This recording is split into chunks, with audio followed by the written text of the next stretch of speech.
Hello friends, welcome to the new episode of my channel. আমি অরিত্র। এখন এই ভিডিওর মধ্যে আমরা কিছু লেটেস্ট আপডেটস নিয়ে কথা বলবো এবং কয়েকটা টিজার ট্রেলারের রিয়াকশনও দেবো। তো সব থেকে প্রথম শুরু করবো হচ্ছে আপকামিং বাংলা ছবি ফেরা, যেটা পৃথা চক্রবর্তী ডিরেক্ট করছেন। লিড চরিত্র প্লে করছে ঋত্বিক চক্রবর্তী এবং সঞ্জয় মিশ্রা রয়েছেন প্রথম তার বাংলা ছবি। তো এই ছবিটা 29 মে রিলিজ করতে চলেছে। তো টিজার আজকে চলে এসেছে। কীরকম হলো টিজারটা? আমার পার্সোনালি টিজারটা খুব ভালো লেগেছে। খুব রিচ ভিজুয়ালস। শুভঙ্কর দা এখানে ডিওপির কাজ করছেন, Shubhankar Bhar, one of the best DOPs of Bengali cinema. দারুণ ভিজুয়ালস, খুব ভালো লাগছে।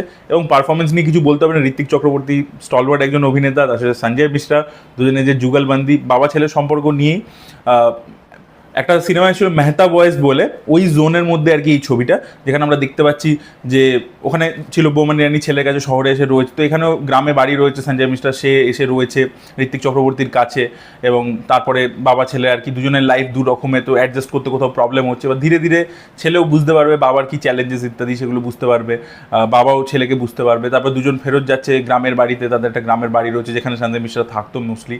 তো সেখানে আমরা দেখতে পাচ্ছি আর কি যে একটা রুরাল লাইফ, আরবান লাইফ, তার কি ডিফারেন্স, ঠিক আছে, ছেলের একটা সার্টেন কাইন্ড অফ অ্যাসপিরেশনস ইত্যাদি, সেগুলো নিয়ে আর কি একটা জেনারেশনাল যে গ্যাপ সেগুলোকে অ্যাড্রেস করছে। তো দেখুন, স্টোরি লেভেলে যে খুব নতুন বা ইউনিক কিছু পাচ্ছি সেটা নয়, but it is about the nuances, যে প্রত্যেকটা মোমেন্টকে কীভাবে ধরছে। আপনারা যদি মুখার্জিদার বউ ছবিটা দেখে থাকেন, যেটা পৃথা চক্রবর্তীর প্রথম ছবি ছিল, 2019 এসেছিল এবং হিট হয়েছিল বক্স অফিসে, তো সেই ছবিটাও কিন্তু এই যে নুয়ান্সেসটা, শাশুড়ি বৌমার সম্পর্ক, যে নুয়ান্সেসটাকে যেভাবে ধরেছিল, চড়া দাগের ভাবে কিন্তু ধরেনি, মানে প্রচণ্ড দারুণভাবে ডিটেলিংয়ের সাথে ধরেছিল। তো সেটা খুব ভালো ছিল। আমার মনে হয় এখানেও বাবা ছেলের যে সম্পর্ক সচরাচর আমরা যেভাবে দেখে থাকি, ঠিক আছে, জেনারেলি মেল গেজ দিয়ে দেখে থাকি, সেটা একটা ফিমেল গেজ দিয়ে দেখতে কিন্তু নতুন রকমের লাগবে। আর এছাড়া পৃথা চক্রবর্তী আরও একটা ছবি মাঝে তিনি করতে গেছেন, ঋত্বিক চক্রবর্তী তাদের ছিল পাহাড়গঞ্জ হল্ট বলে, সেই ছবিটা কোনো কারণে আটকে যায়। সেই ছবিটা আই থিঙ্ক মানে শুটিং বাকি রয়েছে, কমপ্লিট হয়নি। তো আশা করবো পৃথা চক্রবর্তী একটা বড়সড় কামব্যাক করবেন।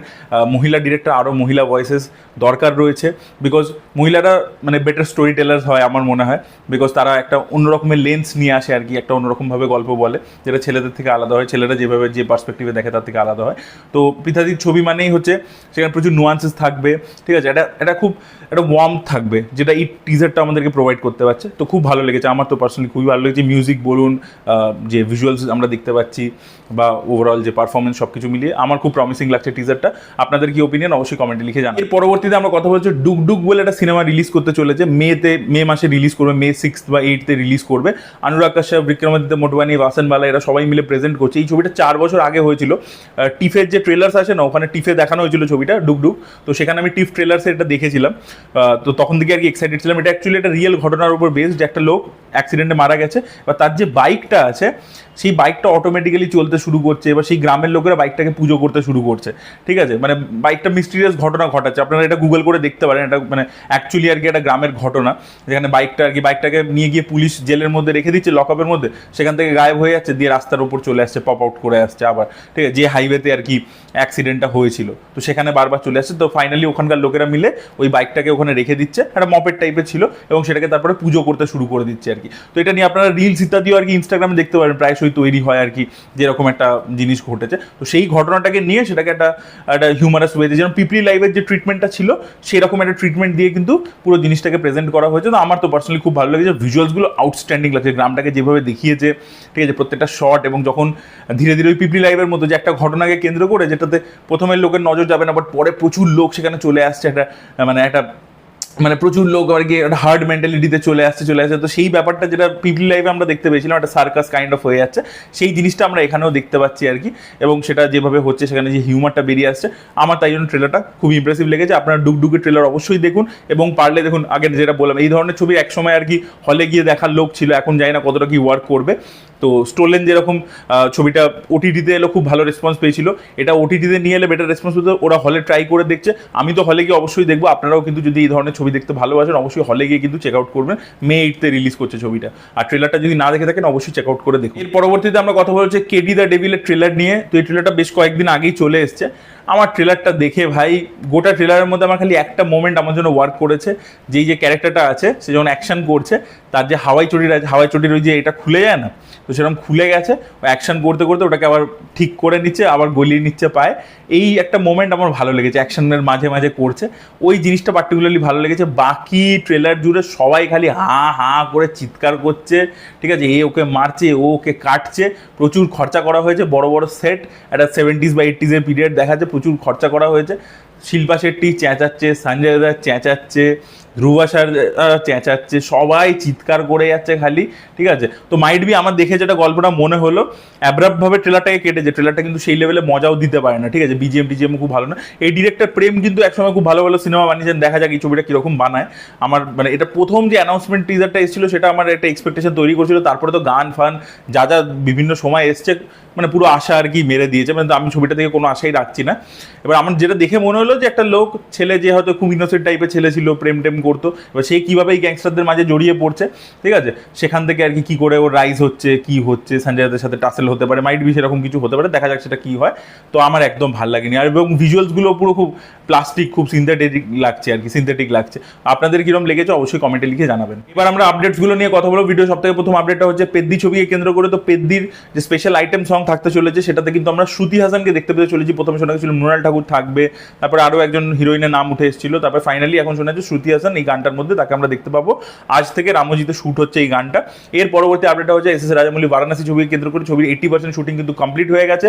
একটা গ্যাপ চলছে এখন, একটা তারা ব্রেক নিয়েছে, তারপরে মে থেকে আবারও শুটিং শেষ মানে শুরু করবে তারা, যেটা বাকি পোর্শনে আছে সেটা তারপরে শুটিং করে তারা র্যাপ আপ করবে। আচ্ছা, অক্ষয় কুমার এবং প্রিয়া দর্শন আবারও কোলাবোরেট করতে চলেছে এবার এটা কমেডি ফিল্মে, এবং এটাও কোনো মানে ফ্র্যাঞ্চাইজ হবে না, মানে পার্ট 2 পার্ট 3 ওসব কিছু হবে না, এটা স্ট্যান্ডঅ্যালোন কমেডি ফিল্ম তারা করতে চলেছে। টিপস রমেশ তরানি তিনি এই ছবিটাকে প্রডিউস করবেন। তো অক্ষয় কুমার প্রিয়া দর্শনের কোলাবোরেশন আবারও আমরা দেখতে পেতে চলেছি আর কি খুব শীঘ্রই। তো দেখা যাক আর কি এই ছবিটা কিরকম হয় এবং বক্স অফিসে সফল হয় কিনা ছবি। আচ্ছা, রাশ আওয়ার 4 জ্যাকি চ্যান এবং ক্রিস টাকার, সেই ছবিটা কিন্তু এই মুহূর্তে হোল্ডে চলে গেছে, হচ্ছে না, বিকজ রেমুনারেশন নিয়ে কিছু ঝামেলা চলছে। জ্যাকি চ্যান এবং ক্রিস টাকার এর আগে যা রেমুনারেশন নিয়েছিল, এখন স্টুডিও তাদেরকে কম রেমুনারেশন অফার করছে, এবং সেই জন্য সেটার জন্য একটা মানে কনফ্লিক্ট দেখা দিয়েছে, এবং সেই জন্য এই মুহূর্তে রাশ আওয়ার 4 এর কাজ কিন্তু বন্ধ রয়েছে। আপনারা প্রত্যেকেই জানেন রণবীর সিং এর উপরে কর্ণাটকা হাইকোর্টে কেস চলছিল আর কি, ওই মিমিক্রি করবার জন্য, ওই কান্তারার বিষয়টা নিয়ে আপনারা প্রত্যেকেই জানেন। তো এখন আর কি মানে কোর্ট এই কেসটাকে আর কি করেছে, খারিজ করে দিয়েছে, রণবীর সিং মানে ছাড় পেয়ে গেছে আর কি। তো ফাইনালি রণবীর সিং এটা থেকে বেরোতে পারলো। এটা নিয়ে প্রচুর একসময় কন্ট্রোভার্সি হয়েছিল, ধুরন্ধরের আগে সব থেকে বেশি রণবীর সিংকে নিয়ে এই কন্ট্রোভার্সিটা নিয়ে কথা বলছিল, এবং তখন তাকে মারাত্মক ক্রিটিসাইজ হতে হয়েছিল।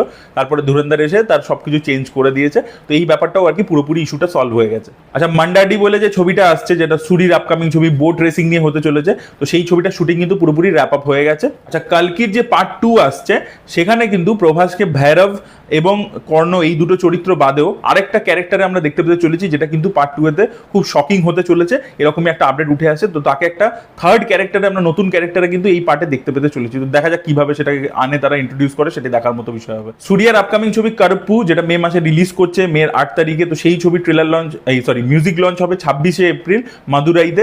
তো দেখা যাক কারপ্পুর গানগুলো কিরকম হয়।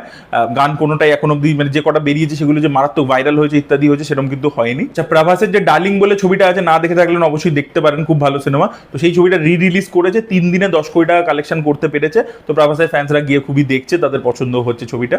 MS সুব্বালক্ষ্মীর বায়োপিক হচ্ছিল, সেখানে সাই পল্লবীকে আমরা দেখতে পেতাম, এবং ছবিটা ডিরেক্ট করার কথা ছিল হচ্ছে গৌতম তিন্নানুড়ি, যিনি জার্সির মতো ছবি বানিয়েছেন, রিসেন্টলি কিংডম বলে ছবিটা বানিয়েছিলেন। তো এখন শোনা যাচ্ছে সাই পল্লবীকে এই ছবির মধ্যে রুক্মিণী বাসন্ত রিপ্লেস করেছে, সাই পল্লবীকে ছবির মধ্যে আমরা দেখতে পাবো না। গৌতম এই ছবিটা ডিরেক্ট করবেন, বাট রুক্মিণী বাসন্তকে এই ছবির মধ্যে আমরা দেখতে পেতে চলেছি। তো দেখা যাক আর কি রুক্মিণী বাসন্ত কিরকম পারফরমেন্স দেয় MS সুব্বালক্ষ্মীর চরিত্রে।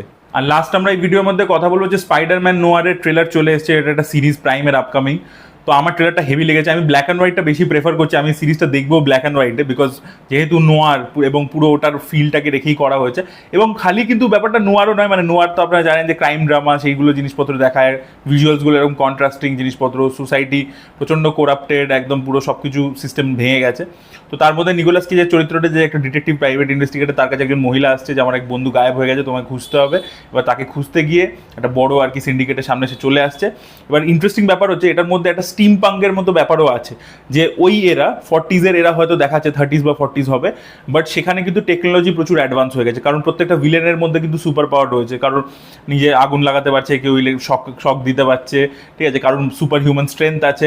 তো একটা কোথাও সায়েন্স ফিকশনের এলিমেন্ট ওই এরাটাতে আছে। তো একটা এগুলোকে স্টিম পাঙ্ক বলে আর কি, যে ভিক্টোরিয়ান এরা, বাট মানে সাইবার পাঙ্ক থেকে নামটা এসেছিল, যে ভিক্টোরিয়ান এরা পুরনো এরা কিন্তু পিরিয়ড গল্প, কিন্তু সেখানে টেকনোলজিটা প্রচণ্ড অ্যাডভান্স। তো একটা কোথাও গিয়ে স্টিম পাঙ্ক ভাইবও রয়েছে, আবার তার সাথে নোয়ারও রয়েছে, তার সাথে সুপার হিরো, সব কিছু মিলিয়ে খুব ইন্টারেস্টিং লাগছে ব্যাপারটা। ট্রেলারটা খুব ইমপ্রেসিভ লেগেছে, নিকোলাস কেজকে এই ধরনের চরিত্র খুব ভালো লাগে।